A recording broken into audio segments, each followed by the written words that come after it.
क्या मात्र भगवान के भरोसे सब कुछ छोड़ दे। प्रेमानंद जी वृंदावन वाले बाबा श्री हित प्रेमानंद जी महाराज के सत्संगों का अमृत पान करने वाले जनों की संख्या निरंतर बढ़ रही है और सबको राधा रानी जू का आशीर्वाद मिल रहा है। गुरुदेव परमार्थ मार्ग के पथिकों के प्रश्नों का समुचित उत्तर देकर उन्हें संतुष्ट करते हैं। क्या मात्र भगवान के भरोसे सब कुछ छोड़ देने से जीवन सफल हो जाएगा। श्रद्धा मिश्रा जी मध्य प्रदेश से। राधे राधे गुरुजी महाराज जी।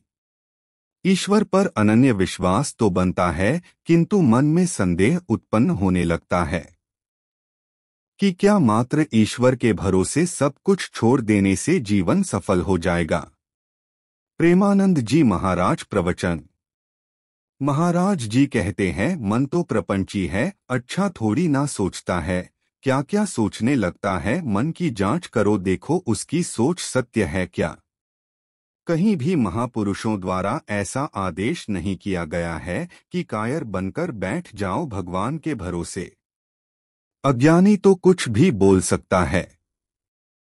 शास्त्र प्रमाणित बात भगवान कहते हैं, मेरा स्मरण करो और अपने कर्तव्य का पालन करो। पूरे शास्त्रों का सार है, कर्तव्य का पालन आपकी पत्नी है, आपकी माँ है, आपकी बहन बेटी। आपको अपने कर्तव्य का व्यवहार ठीक वैसे ही करना है जैसे आपके संबंध हैं और वह कर्तव्य भगवान को समर्पित कर दो। भगवान के सामर्थ्य का भरोसा। भरोसा दृढ़ भगवान का हो तो भले ही विपत्ति है, भले दुख है, लेकिन एक दिन सुख सिंधु भगवान कृपा करेंगे, मुझे दुखों से उबारेंगे। कायरता के लिए तो ग्रंथों में आदेश नहीं दिया गया। अगर हरि का बल ना हो तो इतनी सामर्थ्य नहीं है तुम्हारी कि तुम कुछ भी कर पाओ। इसलिए भरोसा उसकी सामर्थ्य का रखो, जो तुम्हें कर्तव्य मिला है उसको करो और नाम जाप करो। धन भरोसा, तन भरोसा, जन्म भरोसा, यह भरोसे के लायक नहीं है। जिनके तुम भरोसे बैठे हो वह मरण धर्म है।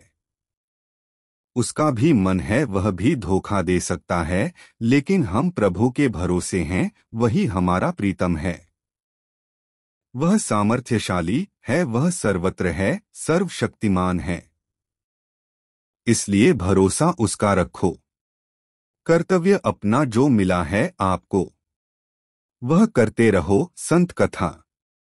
एक संत भगवान एक जगह उपदेश कर रहे थे कि यदि भगवान का दृढ़ भरोसा है तो तुम भूखे नहीं रह सकते, तुम दुख में नहीं रह सकते, तुम्हें परमानंद की अनुभूति होगी। मलुकदास जी बहुत बड़े सिद्ध संत थे, वह भी नई अवस्था में बैठे थे। उन्होंने कहा कि बिना किए भगवान दे देगा।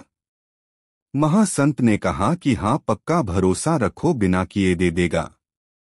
मलुकदास बोले कि हम खाए ना तो भगवान खिला देंगे।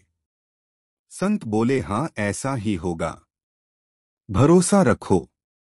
मलुकदास वहां से उठे और गांव की तरफ चले तो देखा गांव बाहर कई बीघा ज्वार का खेत था और उसके बीच में एक बरगद का पेड़ था। उस पर जाकर बैठ गए और मन में निश्चय किया, देखते हैं बिना कुछ किए भगवान कैसे खिला देगा।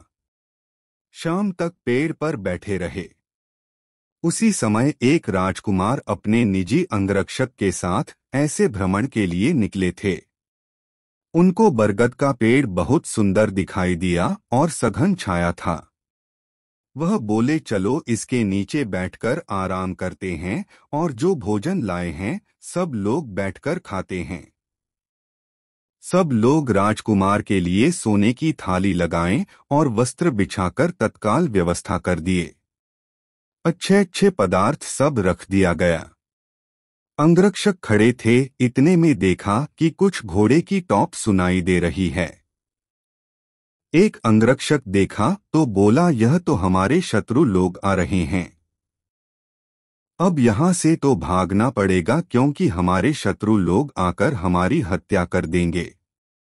अगर पता चलेगा कि हमारे पूरे सैनिक हमारे साथ नहीं हैं। भोजन थाली सब छोड़कर राजकुमार सहित वहां से भाग गए। उनके दुश्मन थाली से भरा भोजन देखा तो बोले कि हम समझ गए, हमारे शत्रु की प्लानिंग है, यह लोग आएंगे और भोजन खाएंगे फिर मर जाएंगे। उसमें से एक बोला, जिसने यह भोजन रखा है वह यहीं कहीं छिपा है, उसे ढूंढो। तो एक ने देखा कि पेड़ के ऊपर मलुकदास जी बैठे थे, बोला वहां से नीचे आओ। मलुकदास बोले, नहीं मैं नहीं आऊंगा। जबरदस्ती दो सिपाही उन्हें नीचे उतारा और बोले, अब सारा भोजन इसको खिलाओ, यह हम लोगों को मारना चाहता था, इस खाने में जहर है, पूरा भोजन खिलाओ। जबरदस्ती मेवा मिष्ठान खिलाने लगे और वह आनंदित हो रहे हैं। बोले, मान गए प्रभु, आपको मान गए, बिना किए जबरदस्ती खिला देते हैं। अजगर करे न चाकरी, पंछी करे न काम, दास मलूक कह गए सबके दाता राम। क्या मात्र भगवान के भरोसे सब कुछ छोड़ दे। मलुकदास तो बहुत बड़े महापुरुष थे, पर अपने लोगों को भगवान ने कर्तव्य करने का आदेश किया है। सबकी स्थिति थोड़ी है कि भगवान के भरोसे बैठ जाए, सब कुछ होता जाएगा, इसलिए अपने कर्तव्य का अपनी स्थिति के अनुसार पालन करें और प्रभु का नाम जाप करें। राधे राधे।